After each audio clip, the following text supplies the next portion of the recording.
Good morning. आज सकाळी सकाळी व्हिडिओ केलाय. सकाळचे 8 वाजलेले आहेत आणि ऊन बघा किती ऊन आहे.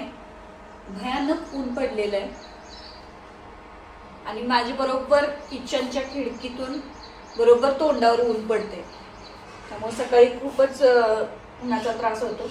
हे सांगायसाठी आजचा व्हिडिओ केला. सध्या गॅस टाकीचा खूप प्रॉब्लेम व्हायला लागलाय. गॅस टाक्या लवकर मिळत नाहीये. मग मी काय करते हे तुमच्याबरोबर शेअर करते. मी आता बरेच दिवस झाले, जवळजवळ 5 वर्ष झाले इन्फ्रारेड वापरते. मग त्याविषयी म्हटलं थोडीशी माहिती द्यावी. इन्फ्रारेड वापरायला अगदी सोपं आहे. मी स्वतः वापरते त्यामुळे मी सांगू शकते की खूप छान आहे. इंडक्शन सुद्धा आहे, पण इंडक्शनचं कसं होतंय, सगळा स्वयंपाक त्याच्यावर होत नाही आणि इंडक्शनचा हा ड्रॉबॅक आहे की इंडक्शनला त्याचीच भांडी लागतात. तसं आपण इन्फ्रारेडवर सगळ्या प्रकारची भांडी वापरू शकतो. फक्त त्याचं बॉटम फ्लॅट पाहिजे. आता जसं की ही कढई एकदम फ्लॅट बॉटमची आहे. ही अशा पद्धतीच्या कढया मी घेऊन ठेवलेल्या आहेत. कढई असतील किंवा कुकर एकदम फ्लॅट पाहिजे. बाकी याला कुठल्याही प्रकारचा प्रॉब्लेम नाही. म्हणजे सगळ्या प्रकारची भांडी चालतात. स्टील असू दे, ॲल्युमिनियम असू दे, तुमचं लोखंड असू दे किंवा कॉपर बॉटमची भांडी असू दे, कुठलीही भांडी यावर चालतात. सगळा स्वयंपाक व्यवस्थित होतं. आता माझ्या बऱ्याचशा व्हिडिओमध्ये तुम्ही बघितलंच असेल की मी यावर स्वयंपाक करत असते.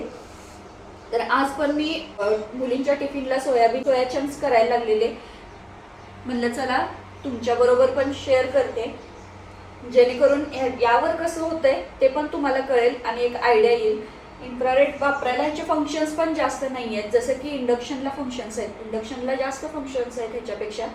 त्याच्या तुलनेने ह्याच्यात खूप कमी फंक्शन्स आहेत. चला आता भाजी करायला घेऊया. कढई गरम झालेली आहे. आता तेल घालून घ्यायचं.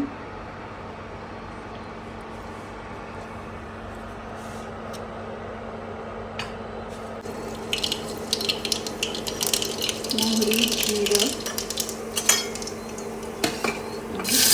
कांदा घालून घेतलेला आहे. एकदम सिंपल पद्धतीनं मी करणार आहे भाजी. टेस्टला पण छान लागते आणि मुलींना टिफिनला म्हणजे आवडीनं नेतात ते टिफिनमध्ये. कांदा छान परतून घ्यायचा. आपण जसं गॅसवर करतो ना तसंच यावर सगळं करायचं. काही वेगळं नाही. फक्त थोडंसं सुरुवातीला फंक्शन्स त्याच्यात कळूपर्यंत मी हे बाकीचे फंक्शन्स काहीच यूज करत नाही. फक्त ऑन ऑफ आणि फंक्शन्सचं. आणि इथं आपल्याला टेम्परेचर कमी जास्त करता येतं. जसं की गॅसला आपल्याला बटन असतं फ्लेम कमी जास्त करायची, त्या पद्धतीनं हे कमी जास्त होतं.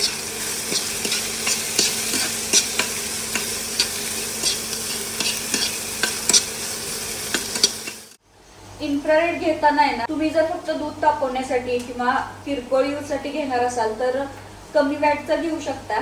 आणि जर सगळा स्वयंपाक करायचा असेल तर 2000 किंवा 2000 पेक्षा जास्त वॅटचा तुम्ही घ्या. कारण माझा 2000 वॅटचा आहे. ह्याच्यावर सगळा स्वयंपाक होतो. सगळ्या भाज्या, आमटी, चपाती सगळं व्यवस्थित होतं. भात होतो. सगळं आपण जे गॅसवर करतो ते सगळे पदार्थ यावर आपण करू शकतो. फक्त भाकरी मी याच्यावर करत नाही. भाकरी व्यवस्थित होत नाही असं मला वाटतं. त्यामुळे मी भाकरी फक्त गॅसवर करते, बाकी सगळं इन्फ्रावर करते.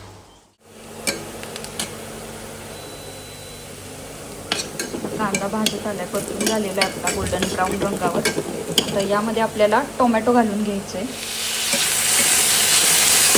टोमॅटो पण छान परतून घ्यायचं. आता हे पटकन शिजावं यासाठी यामध्ये मीठ घालून घेतो. थोडंसं मीठ घालायचं.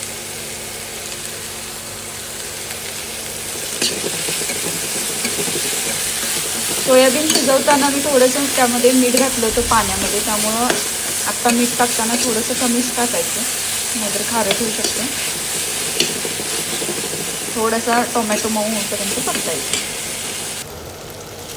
टोमॅटो आपला भाजत आलेला आहे. तर यामध्ये आलं लसणाची पेस्ट घालून घेतलेली आहे. परतून घ्यायचं.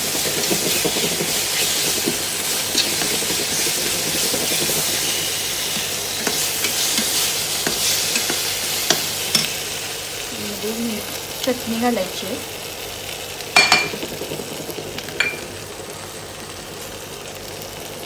हळद, परतून घ्यायची. चिकटू नये म्हणून यामध्ये चमच्यावर पाणी घालायचं जेणेकरून ते खाली लागणार नाही. काय एकदम व्यवस्थित स्वयंपाक त्याच्यावर करता येतो. त्यामध्ये सुकं खोबरं घालून घेतलेलं आहे. परतून घ्यायचं थिकनेससाठी, म्हणजे थोडीशी ग्रेव्ही होते याच्यामुळे.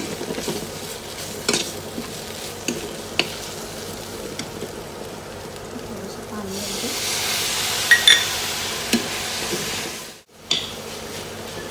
मस्त आपला मसाला झालेला आहे. आता यामध्ये शिजवून घेतलेले सोया चंक्स घालायचे. आता हे सोया चंक्स पाण्यात थोडंसं मीठ घालून सोया चंक्स घालून हे 5 ते 7 मिनटं शिजवून घेतलेले. नितळून आता हे यामध्ये घालून घ्यायचे. मस्त अशी कोथिंबीर घालून घ्यायची भरपूर. जसं आपण गॅसवर भाजी बनवतो त्याच पद्धतीने आपण इन्फ्रावर सुद्धा भाजी केलेली आहे. भाजी छान झालेली आहे, बघू शकता. छान अशी भाजी आपली तयार झालेली आहे. म्हणजे सगळा स्वयंपाक आपण यावर करू शकतो. त्यामुळं इन्फ्रारेड जर तुम्ही घ्यायचा विचार करत असाल ना तर नक्की घ्या. रेट पण याचा जास्त नाही आहे. मी घेतला त्यावेळेला 2,500 ते 3,000 पर्यंत होता. आत्ता कदाचित रेट वाढले असतील. आत्ताचा रेट मला काही माहिती नाही आहे की याला कुठंही घेऊन जाऊ शकतो. इझी टू कॅरी आहे. आपण कुठेही ट्रिपला वगैरे जाणार असू तरी सुद्धा आपण हे घेऊन जाऊ शकतो.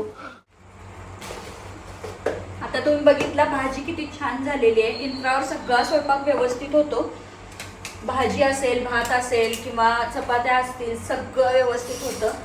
त्यामुळं इन्फ्रा ट्राय करायला काहीच हरकत नाही. त्यामुळे नक्कीच तुम्ही हे घेऊ शकता.